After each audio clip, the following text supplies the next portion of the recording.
বিলাক মেইনলি যদি কোনোবা ছাত্ৰ ছাত্ৰী আছে বুজি লওক তমু গুণৰ কাৰণে কৰিবলগীয়া কামবিলাক পাছত কৰিম বুলি থৈ দিয়ে থওঁতে থওঁতে এইটো প্ৰক্ৰাষ্টিনেশ্যন বুলি কয় নিজৰ পেণ্ডিং কামবিলাক বহুত বেছি হৈ যায়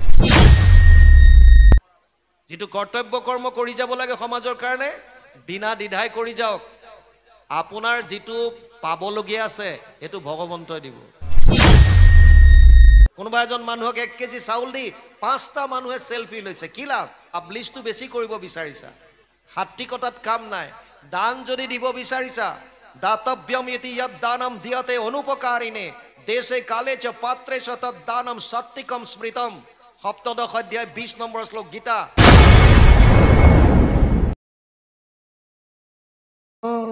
পদে কৈছে তথাপিতো আতিশয় পুত্ৰৰ স্নেহত বেদ পঢ়াৱন্ত শিখাৱন্ত শাস্ত্ৰজত আমি আগতে কৈছো জৰ ভৰত ব্ৰাহ্মণৰ ঘৰত জন্ম ললে আগতে ব্ৰাহ্মণ ক্ষত্ৰিয় বৈশ্য আৰু শূদ্ৰ এই চাৰিটা কৰ্মৰ ওপৰত ভাগ কৰি পেলাইহে কৰিছিলে ব্ৰাহ্মণ ক্ষত্ৰিয় বিশাম শূদ্ৰানাম চ পৰম তপ কৰ্মাণি প্ৰবিভক্তানি স্বভাৱ প্ৰভাৱেৰ গুণে অষ্টাদশ অধ্যায় 41 নম্বৰ শ্লোক গীতা তাত কৈছে হে অৰ্জুন ব্ৰাহ্মণ ক্ষত্ৰিয় বৈশ্য আৰু শূদ্ৰ এই চাৰিটা জাতি মই কামৰ ওপৰত ভিত্তি কৰি পেলাইহে নিৰ্মাণ কৰিছিলো অৰ্থাৎ যাৰ যেনেকুৱা কৰ্মৰ ওপৰত ভিত্তি কৰিহে এই জাতিকেইটাৰ নাম দিয়া হৈছিল চতুৰ্বৰ্ণ ময়া সৃষ্ট গুণ কৰ্ম বিভাগয় মই গুণ আৰু কৰ্মৰ ওপৰত ভিত্তি কৰিহে কৰিছিলো ব্ৰাহ্মণৰ কি কৰ্ম আছিল সম দম তপ শৌচম শান্তিৰ আৰ্জবম এবচ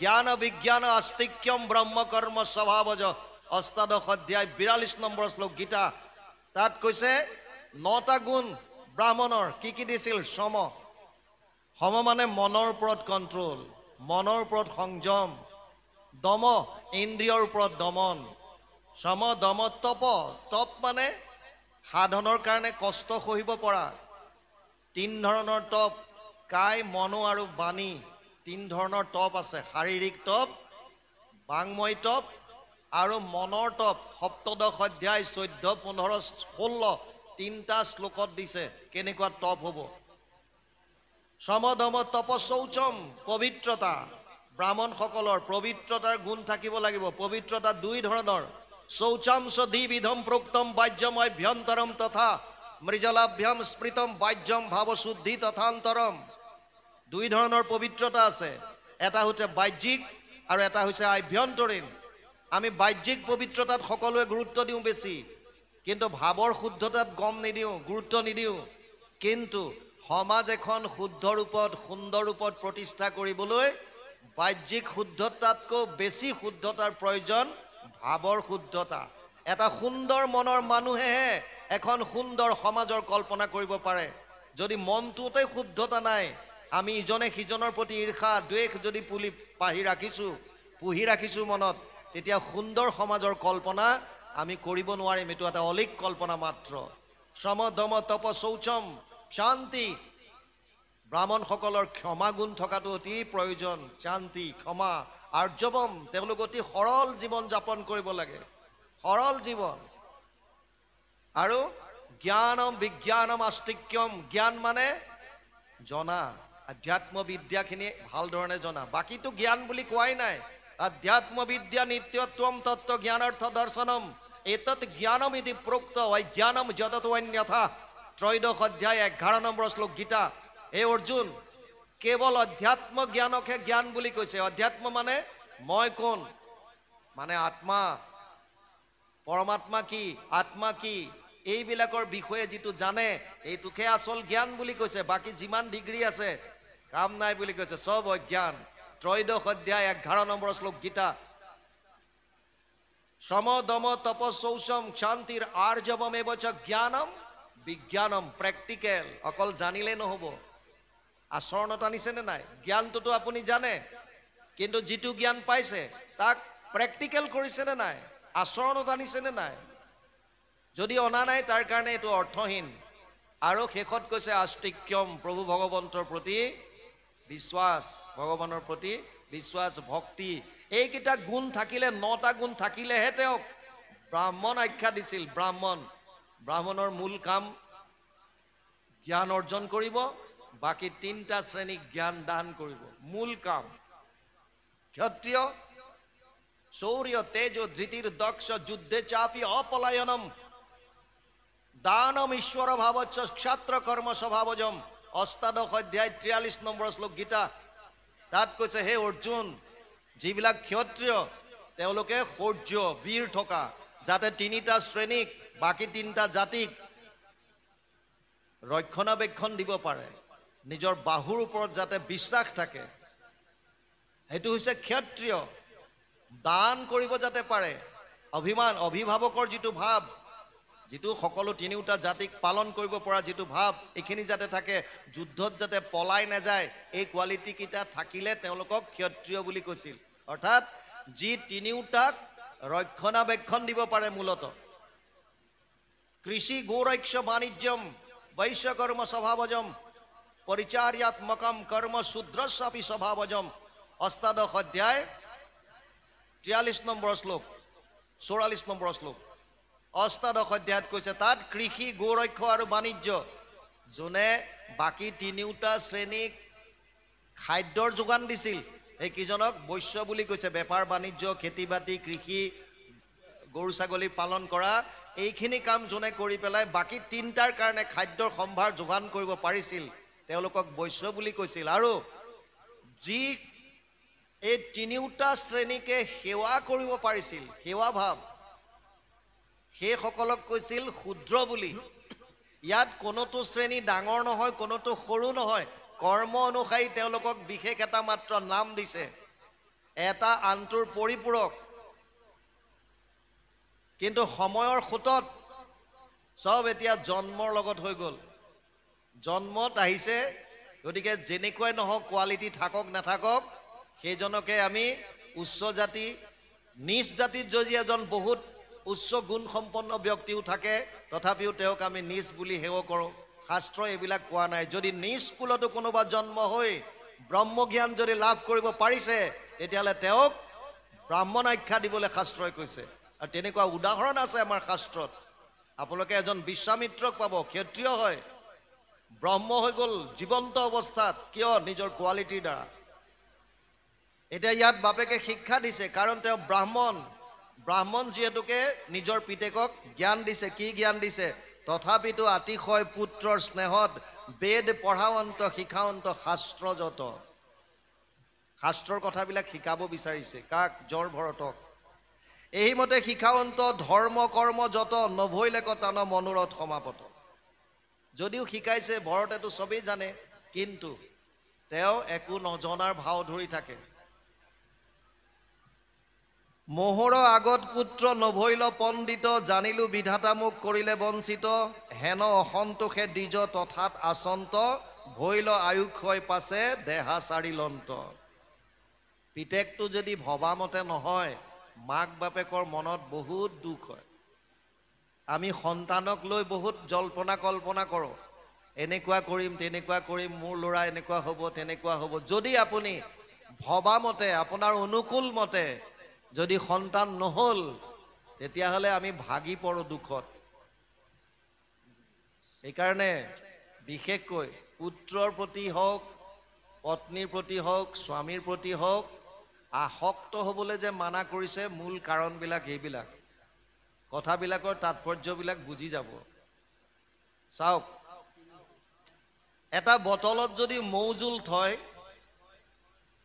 আৰু মৌজোল ভৰাই লৈ তাৰ ওপৰত অকণমান যদি মৌ লগাই দিয়ে, লগাই বটলটো খুলি পেলাই আপুনি এজেগাত যদি থৈ দিয়ে, অলপ সময়ৰ পাছত দেখিব তালৈ মাখি অহা আৰম্ভ হৈছে। মাখিবিলাকে ওপৰতে বহি কিছুমানে মৌ খাই খাই গুচি যাব। এই লাগি থকা মৌখিনি তাতে বহি খালে আৰু উৰি গুচি গ'ল। তাৰে কিছুমান এইটোত সন্তুষ্ট নহয়, তললৈ সোমাব আৰু সোমাই য'ত মেইন মৌ জোলখিনি আছে তাত মুখ দিবলৈ চেষ্টা কৰিব। আৰু যদি তাত মুখ দিয়ে, তেতিয়া সিহঁতৰ পাখিয়ে চাখিয়ে মৌ লাগে।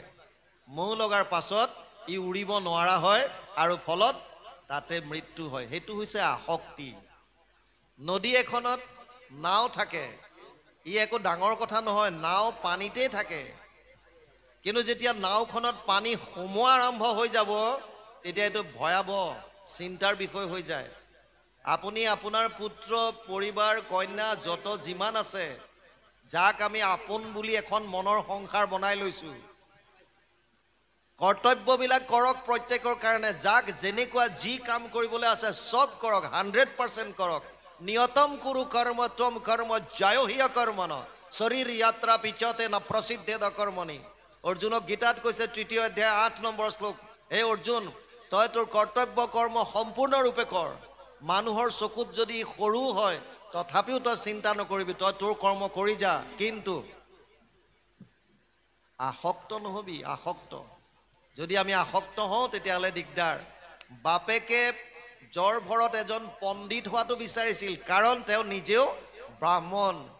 ব্ৰাহ্মণ মানে মই অলপ আগতে ক'লো, ব্ৰাহ্মণৰ মূল কোৱালিটিটোৱে হৈছে পণ্ডিতালী। যদি পণ্ডিতালীয়ে নাজানে তেতিয়া ব্ৰাহ্মণ কি হয়?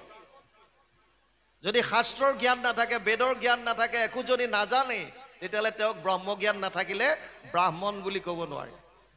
সেইকাৰণে বাপেকৰ মনত বিৰাট দুখ, আৰু শেষত কি কৰিলে? বাপেকৰ এদিন মৃত্যু হ'ল। ভৈল আয়ুক্ষয় পাছে দেহাচাৰী লন্ত, মৃত্যু হ'ল। এতিয়া তেতিয়া নিয়ম আছিল, হেন দেখি দ্বিজৰ কনিষ্ঠা ভাৰ্যা সতী স্বামীৰ লগত যাই দৃঢ় কৰি মতি। তেতিয়া আছিল, আজিকালি কোনো নাযায়। এতিয়া সেইটো পৰম্পৰা নাই। আমাৰ বহুতে পৰম্পৰা দোহাই দিয়ে যে আমাৰ এইটো চলি আহিছে আৰু পৰম্পৰা এনেকুৱা কৰিছো। আমি প্ৰায় জেগাত কৈছো পৰম্পৰা সতীজাহো আছিলে। যিবিলাক তোমাৰ অনুকূল সেইবিলাক মানিছা, যিবিলাক প্ৰতিকূল সেইবিলাক নাই মনা। পৰম্পৰাটো আমি নিজৰ মতে বনাই লৈছো, পৰম্পৰা সেইবিলাক নহয়। পৰম হৈছে শ্ৰেষ্ঠ, শ্ৰেষ্ঠ এটাই আছে, সেয়াই হৈছে ভগৱান কৃষ্ণ, তাতকে আৰু ওপৰত একো নাই। পৰমৰ পৰা যিটো আহিছে সেইটোৱে পৰম্পৰা হ'ব লাগে।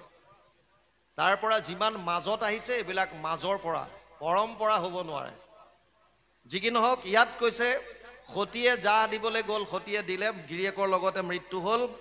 তাৰ পাছত কৈছে পুত্ৰ জীৱ সমৰ্পিল সপত্নীৰ ঠাই, আনন্দে ৰহিলা পাছে পতিলোক পায়। জ্বৰ ভৰতৰ যেবে পিতৃ মৰিলন্ত, ভাতৃসৱে তান প্ৰভাৱক নজানন্ত। বেদৰ কৰ্ম দৃঢ়মতি ভৈল জাত, নাহিকে কিঞ্চিতো ব্ৰহ্মবিদ্যাতা সম্বাদ। ভায়েকবিলাকে গম নাপায় যে তাৰ ভিতৰত কি কোৱালিটি আছে। আমি বাহ্যিক বস্তু দেখি পেলাই ভিতৰত কি আছে সেইটো বস্তু অনুমান চব কৰিব নোৱাৰে আপুনি। বহুতে বাহ্যিকটো চাই মানুহক অনুমান কৰে।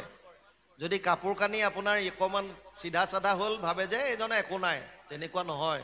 কেতিয়াও বাহ্যিকতা দেখি মানুহ এজনক এজামচন নকৰিব। ভিতৰত কি আছে কোৱালিটি কোনেও নাজানে। আপুনি দেখিবলৈ কুৎসিত হ'ব পাৰে, আপোনাৰ সাজ পোছাক আপ টু ডেট নহ'ব পাৰে, কিন্তু আপোনাৰ যিটো গুণ আছে, যিটো কোৱালিটি আছে, সেইটো হয়তো মই 10টা জনম ল'লেও সেইটো অৰ্জন কৰিব নোৱাৰিব পাৰোঁ। এটা সৰু ল'ৰা দেখিবলৈ অতি কুৎসিত, মাক বাপেকেও গালি পাৰে। মাকে কয় কি মোৰ পাপৰ ফলত তোক সন্তান হিচাপে পালোঁ, আৰু এটা সন্তানৰ কাৰণে ইয়াতকে আৰু দুখৰ কথা কি থাকিব? চিন্তা কৰক। যিটো ল'ৰাক সমাজত ঘৃণা কৰাটো বাদেই দিলোঁ, যিটো সন্তানক নিজৰ মাক বাপেকে ইটিকিং কৰে, কি পাপৰ ফলত তোক আমি সন্তান হিচাপে পালোঁ, সেই ল'ৰাটোৰ মানসিক স্থিতি কেনেকুৱা হ'ব আপোনালোকে চিন্তা কৰক। অতি দুখত থাকে, সৰু ল'ৰা সদায় মন মাৰি থাকে, মাক বাপেকে লগত ক'লেও নিনিয়ে।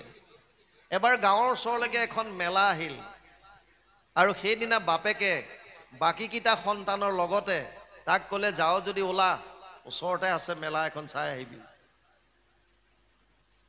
বাকীকেইটা সন্তানক মৰম চৰম কৰি লৈ গৈছে, ই পিছে পিছে গৈ আছে। আৰু মেলাখনত দেখা পালে এটা মানুহে বেলুনত হাৱা ভৰাই ভৰাই উৰাই আছে। এই বেলুনত হাৱা উৰাইছে, বেলুনবিলাক উৰাই আছে, হাৱা ভৰাই ই দেখা পাইছে ওপৰত চব ৰঙা নীলা বেলুনবিলাক উৰি আছে। এই ল'ৰাটোৰ মনত বিৰাট দুখ, আৰু যিটোৱে বেলুন উৰাইছিল তাৰ ওচৰলৈ গৈ পেলাই ক'লেগৈ, খুৰা আকাশত ক'লা বেলুন উৰিব নোৱাৰে নেকি? মানে মানুহজনে তালে চাই আচৰিত হৈ গ'ল। সি ল'ৰাটো একেবাৰে কুৎসিত, আৰু তাৰ মনৰ স্থিতি গম পালে। সি ক'লে, শুন কিয় এনেকে কৈছা?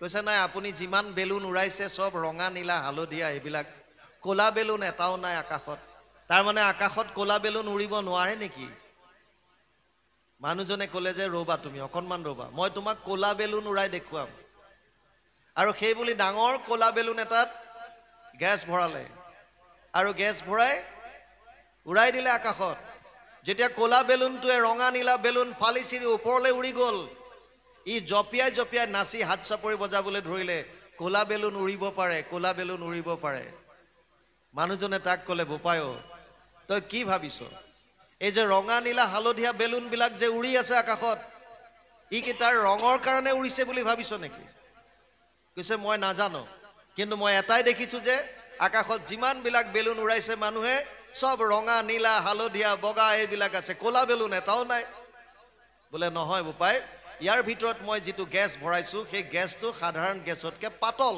এটো কাৰণে উৰিছে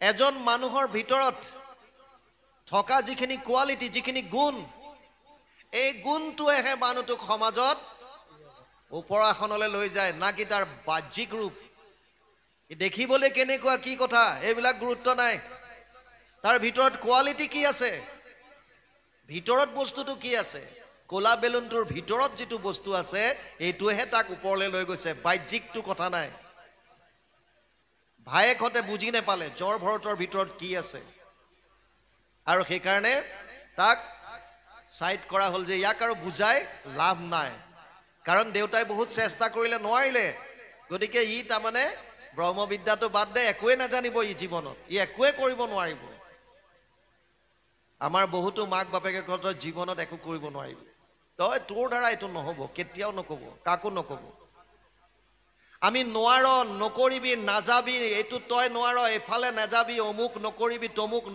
এই না কওঁতে 0 ইয়াৰ্ছৰ পৰা মানে জন্ম হোৱাৰ পৰা 16 বছৰ বয়সলৈকে কেবা লাখ বাৰ মাক বাপেকে নিজৰ সন্তানক এই নিগেটিভ শব্দটো কয় যাৰ ফলত সিহঁতৰ নিগেটিভিটি বেছি বাঢ়ি যায় আৰু প্ৰত্যেকটো কাম কৰাৰ আগত সিহঁতৰ মনলৈ এটা সন্দেহ আহে আমি জানো পাৰিম এটো সাকে মোৰ দ্বাৰা নহব এটো সাকে মই নোৱাৰিম কিয় আমি কৈছো সব তই নোৱাৰিবি তই এফালে নাযাবি সৰুৱে পা আমি নোৱাৰ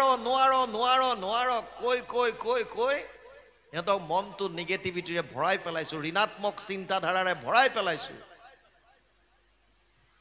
সদায় পজিটিভ কথা কও সদায় পজিটিভ কও লৰাটা গৈ আছে পিছল হৈ আছে ও ভাই ভালকে যাবি পিছল জায়গাটো তই নাযাবি তই নোৱাৰ এটো কি বস্তু তাক বুজাই দিও যে পিছল আছে পৰিব পাৰে গতিকে বুজাই দিলে কি বুজি পাব সৰুৱে পা তেনেকৈ পজিটিভ কথাটো কও আমি নিগেটিভ বিলাক বেছিকে কও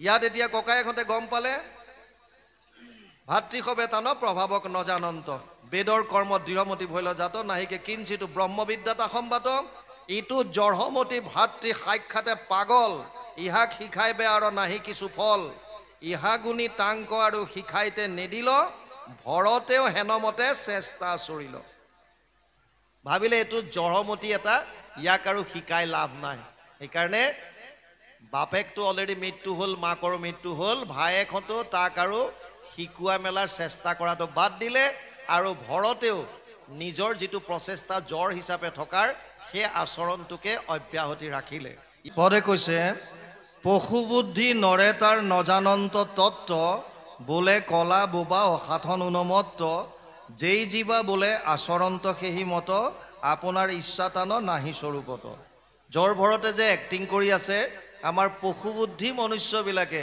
এই তত্ত্বটো কোনেও বুজি নাপায় কোনোবাই ভাবিছে হি কলা কোনোবাই ভাবিছে বোবা কোনোবাই ভাবিছে এটা অসাধাৰণ এটা পাগলৰ দৰে উন্মত্তৰ দৰে আৰু জোনে যেনেকে ভাবে হি তেনেকুৱা আচৰণ কৰি দেখুৱায় যাতে মানুহখিনিয়ে তাক সঁচা বুলি ভাবে কলা বুলি ভাবিছে কলাৰ নিচিনা এক্টিং কৰে বোবা বুলি কোনোবাই ভাবিছে বোবাৰ নিচিনা এক্টিং কৰে কোনোবাই উন্মত্ত বুলি ভাবিছে উন্মত্তালি কৰি দেখুৱায় অৰ্থাৎ জোনে যেনেকৈ ভাবিছে সেইমতে জ্বৰ ভৰতেও কামখিনি আচৰণ কৰি গৈছে তাৰ পাছত ইয়াত কৈছে বলে ধৰি আনিকতো জোৰাৱয় ভাৰ পেটৰ ভাতক নেদি কৰে তিৰস্কাৰ কোনোবাই তাক আনি বিভিন্ন ধৰণৰ কাম কৰিবলৈ দিয়ে ভাৰ লৈ পেলাই বস্তু লৈ যাবলৈ দিয়ে আৰু কিন্তু খাবলৈ বিনিময়ত একো নিদিয়ে। আমাৰ এনেকুৱা আছে সুবিধাবাদী আছাম, সমাজৰ মানুহক আমি খটুৱাব বিচাৰোঁ আৰু খটুৱাই পেলাই তাৰ যিটো মান্য, যিটো মাননি, সেইটো আমি দিব নিবিচাৰোঁ।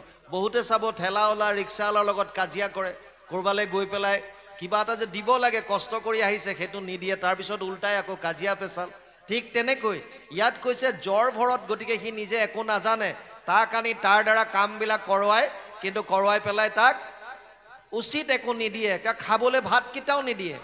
তাৰ পাছত কৈছে মূল্য দিব বুলি কতো পথাৰক নেই, ডাঙৰ কোদাল আনি টানৰ হাতে দেই। কোনোবাই কয় যে তোক ধন টকা পইচা দিম ব'ল, এই বুলি পথাৰলৈ লৈ গৈ ডাঙৰ কোৰ এখন দিয়ে।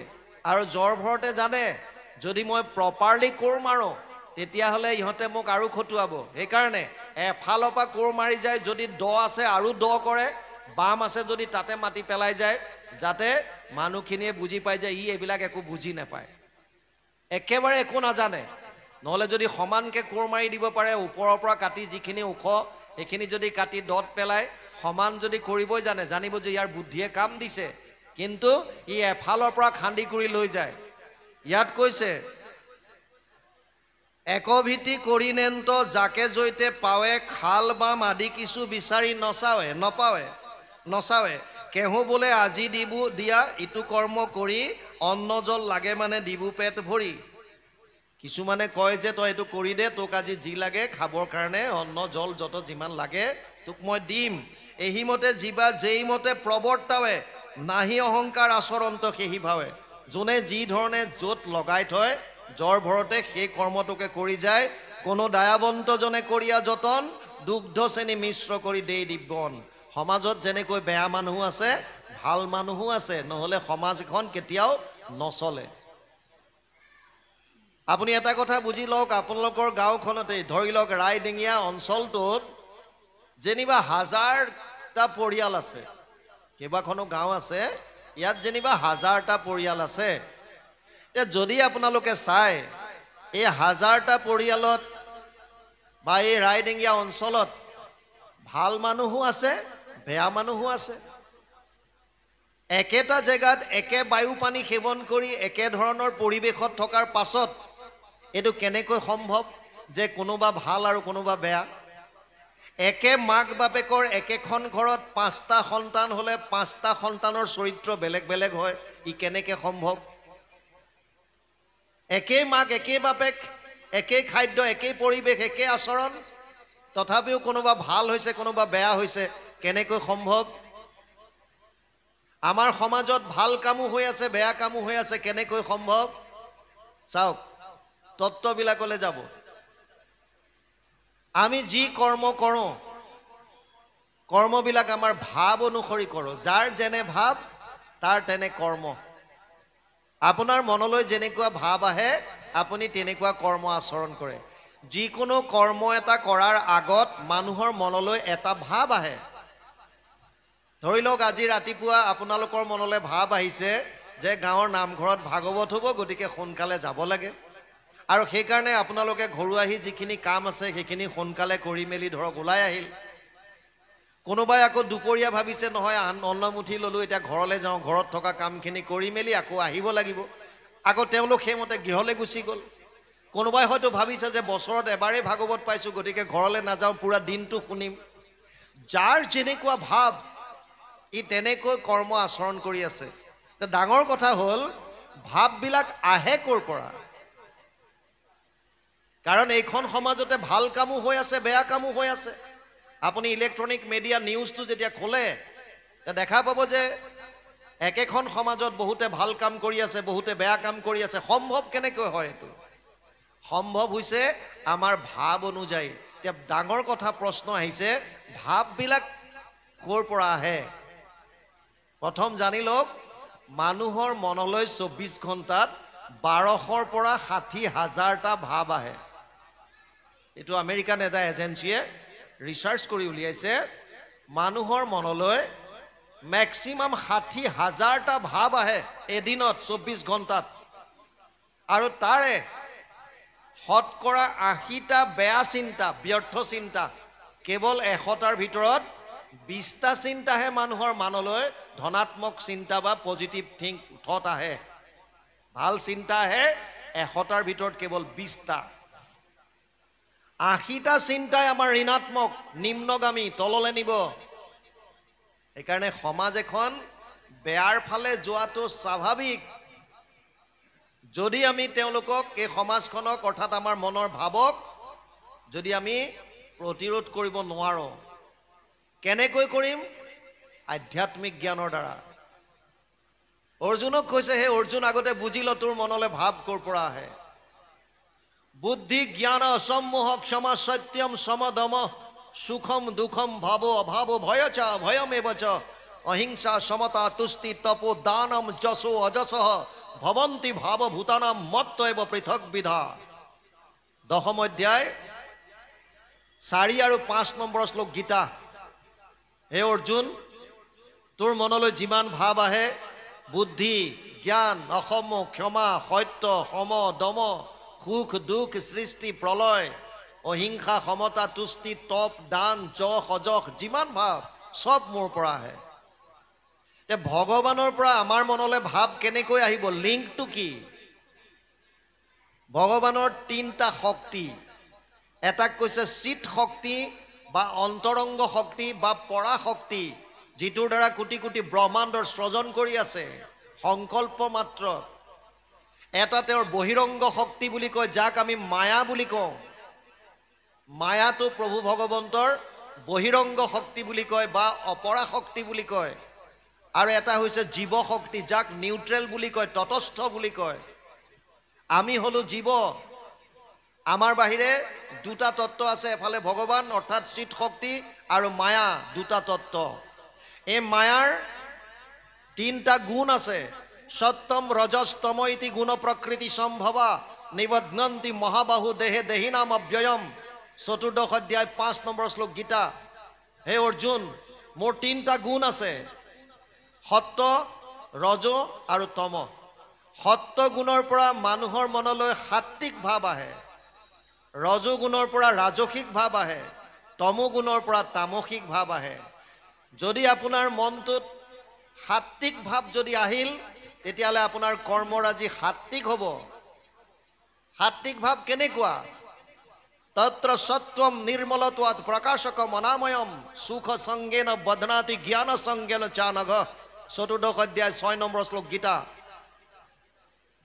14 নম্বৰ চেপ্টাৰ 6 নম্বৰ শ্লোকত কৈছে সত্য গুণটো নিৰ্মল প্ৰকাশ ই পোহৰ দিয়ে আপোনাৰ ভিতৰখন অন্ধকাৰ অন্তৰখন হৃদয়খন পোহৰাই তুলিব সত্য গুণ যেতিয়া বৃদ্ধি হ'ব আপুনি ধীৰ স্থিৰ হ'ব ঈশ্বৰমুখী হ'ব জনকল্যাণ কৰিবলৈ মন যাব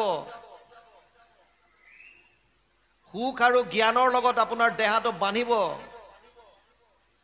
আৰু যদি ৰজগুণ ৰজো ৰাগাত্মকম বৃদ্ধি তৃষ্ণা সংগ সমুদ্ভৱম তান নিবধ্নন্তি কৌন্তেয় কৰ্ম সংজ্ঞান দেহিনাম ৰজগুণ বৃদ্ধি হোৱাৰ লগে লগে তৃষ্ণা বাঢ়ি যাব তৃষ্ণা আৰু লাগে এইটো লাগে হিটো লাগে হিটো লাগে হিটো লাগে ৰাজসিক ভাৱ আহিলে জাক জমকতা বিচাৰে যিবিলাক অনুষ্ঠান বেছি জাক জমকতা কৰিব বিচাৰে সাত্বিকতাটো কম জাক জমকতা এইবিলাক বেছি এইবিলাক হৈছে ৰাজসিক যশস্যা বিচাৰে মই গলে মোৰ কাৰণে মোৰ কথা বিৰাট বেলেগকে কওক মোক এটা সুন্দৰ জাপি দিয়ক যিটো বেলেগৰ লগত নিমিলে মোক দিয়া গামোচাখন অকণ স্পেচিয়েল কোৱালিটিৰ হওক মোৰ কাৰণে যিখন আসন দিব এখন অকণ স্পেচিয়েল হওক ইত্যাদি ৰজগুণ বাঢ়িলে এইবিলাক ভাবে ৰাজকীয় আৰু তমগুণ তমস্তু অজ্ঞানজম বৃদ্ধি মোহনম সৰ্বদেহিনাম প্ৰমাদ আলস্য নিদ্ৰাভি তত্তামসং উদাহৃতম 14th অধ্যায় 8 নম্বৰ শ্লোক গীতা তাত কৈছে তমস্তু অজ্ঞানজম বৃদ্ধি তমগুণটো অজ্ঞান বুলি মানিবি অজ্ঞান আন্ধাৰ কি কৰে 3টা কাম এটা উন্মত্তৰ দৰে প্ৰমাদৰ দৰে কাম কৰিব 2 নম্বৰ আলস্য ভাৱ এলেহুৱা কৰ্তব্য কৰ্মবিলাক যেতিয়া পিছুৱাই থব এই বাদ দে এতিয়া নকৰো পিছত কৰিম জানিব যে তমু গুণে ক্ৰিয়া কৰিছে আৰু নিদ্ৰা টোপনিয়াই থাকিবলৈ যেতিয়া মন যায় বিছনাখন দেখিলে শুই থাকিবলৈ মন যায় তমোগুণ বৃদ্ধি হৈছে বুলি গম পাব। তমোগুণ বাঢ়িলে হিংসাৰ বাঢ়ে, হিংসাৰ প্ৰতি মন যায়।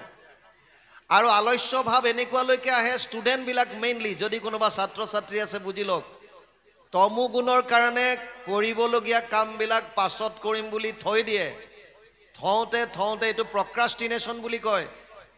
নিজৰ পেণ্ডিং কামবিলাক বহুত বেছি হৈ যায়। হোৱাৰ পাছত এতিয়া ক'ৰ পৰা আৰম্ভ কৰিম বুজি নাপায়। পঢ়িব লাগে, ক'ৰ পৰা পঢ়িম এতিয়া, ইমান দিন নপঢ়িলোঁ, পৰীক্ষা আহি গ'ল, ইফালৰ পৰা আৰম্ভ কৰোঁনে ইফালৰ পৰা আৰম্ভ কৰোঁনে, কোনফালৰ পৰা কৰিম কি কৰিম, শেষত গৈ জীয়াই থকাৰ লাভেই নাই, এটেম্প টু ছুইচাইড। তমোগুণ ইমান ভয়ানক।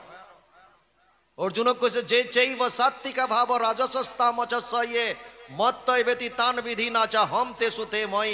সপ্তম অধ্যায় 12 নম্বৰ শ্লোক গীতা। হে অৰ্জুন, সাত্বিকভাৱে হওক, ৰাজসিকভাৱে হওক, তামসিকভাৱে হওক, তিনিওটা ভাৱ মোৰ পৰা আহে। না মই ভাৱত থাকোঁ না ভাৱ মোত থাকে। কিন্তু এটা কথা বুজি ল, গোটেই সংসাৰখন ভাৱৰ ওপৰত চলি আছে। ত্ৰিভীৰ গুণে মই ভাবি ৰবি সৰ্বমিদম জগত মোহিতম নাভি জানাতি মামেভ্য পৰম অব্যয়ম। সপ্তম অধ্যায় 13 নম্বৰ শ্লোক গীতা। গোটেই সংসাৰ ভাৱৰ ওপৰত চলিছে। গতিকে যাৰ ভাল ভাৱ তেওঁলোকে ভালকৈ কৰিব। এতিয়া জ্বৰ ভৰতক যদিও কোনোবাই বেয়াকে কৈছে, তাৰ মাজতে কোনোবাজন দায়াবন্তই কি কৰিছে, যদিও সি জ্বৰ একো নাজানে, ভাই একো নাই বাদ দিয়া, তাক তথাপিও দুগ্ধ চেনি মিশ্ৰ কৰি দেই দিব্য অন্ন ভালকে দিছে খাবলৈ। কিয়? মনৰ ভাৱ শুদ্ধ তেওঁলোকৰ। কোনোবা কাৰোবাক দেখুৱাবৰ কাৰণে কৰ্ম কৰা নাই। কোভিডৰ সময়ত 1 কেজি চাউল দি 5টাই চেলফি তোলে, এইবিলাক ৰাজকীয় গুণ, ৰজোগুণে কাম কৰি আছে। কোনোবা এজন মানুহক 1 কেজি চাউল দি 5টা মানুহে চেলফি লৈছে, কি লাভ? তুমি পাব্লিছটো বেছি কৰিব বিচাৰিছা, সাত্বিকতাত কাম নাই। দান যদি দিব বিচাৰিছা, দাতব্যম ইতি যদ দানম দিয়তে অনুপকাৰিণে দেশে কালে চ পাত্ৰে চ তদ দানম সাত্বিকম স্মৃতম। সপ্তদশ অধ্যায় 20 নম্বৰ শ্লোক গীতা। তাত কৈছে দান যদি দিব বিচাৰিছ, তাৰ পৰা প্ৰতিকাৰ আৰু নিবিচাৰিবি, তাৰ পৰা উপকাৰ নিবিচাৰিবি। দান এনেকুৱা হ'ব লাগে, সোঁ হাতে দিলে যাতে বাওঁ হাতে গম নাপায়। আমি অকণমান কিবা এটা দি পেলাই গোটেই বেনাৰ মাৰি ফুৰোঁ, কি লাভ তাৰ পৰা দান দিয়াৰ? পাব্লিছ কৰাত কোনো কাম নাই এইবিলাকৰ। আপোনাৰ মনত যদি শুদ্ধতা আছে, সাত্বিকতা আছে, আপুনি আপোনাৰ কৰ্মটো কৰি যাওক। দেখাজনে দেখি আছে, লিখাজনে লিখি আছে। আপুনি কৈ ফুৰিবৰ প্ৰয়োজন নাই, মই ইমান ভাল, মই ইমান ভাল, কৈ থাকি লাভ নাই কাকো। আপোনাৰ কৰ্তব্য কৰ্মখিনি কৰি যাওক। জীৱৰ প্ৰতি সকলোকে বিষ্ণুময় ভাৱ দেখক।